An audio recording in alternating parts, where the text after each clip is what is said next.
سچا دوست۔ ایک بار ایک گاؤں میں دو دوست احمد اور فاروق رہتے تھے۔ دونوں ایک دوسرے کے بہت قریب تھے اور ہر کام مل کر کرتے تھے۔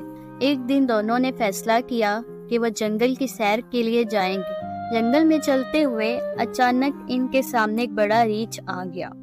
ریچھ کو دیکھ کر احمد فوراً بھاگ کر ایک درخت پر چڑھ گیا، جبکہ فاروق درخت پر چڑھنے سے قاصر تھا۔ اس نے خوف سے درخت کے نیچے لیٹ کر سانس روک لی اور بے حرکت رہنے لگا۔ ریچھ قریب آیا اور فاروق کے چہرے کو سونگھنے لگا۔ فاروق نے اپنے آپ کو بالکل ساکن رکھا، کیونکہ اس سے معلوم تھا کہ ریچھ مردہ لوگوں پر حملہ نہیں کرتا۔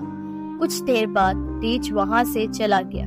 جب احمد درخت سے نیچے اترا، اس نے فاروق سے پوچھا، ریچھ تمہارے کان میں کیا کہہ رہا تھا؟ فاروق نے جواب دیا، اس نے مجھے مشورہ دیا ہے کہ ایسے دوستوں پر بھروسہ نہ کرو جو مصیبت کے وقت مجھے چھوڑ دیں۔ اخلاقی سبق۔ سچا دوست وہ ہوتا ہے جو مصیبت کے وقت ساتھ چھوڑے بغیر ساتھ کھڑا رہے۔ ہماری ویڈیوز دیکھنے کے لیے ہمارے چینل کو سبسکرائب کریں، ویڈیو کو لائک کریں، شیئر کریں۔ Thanks for watching.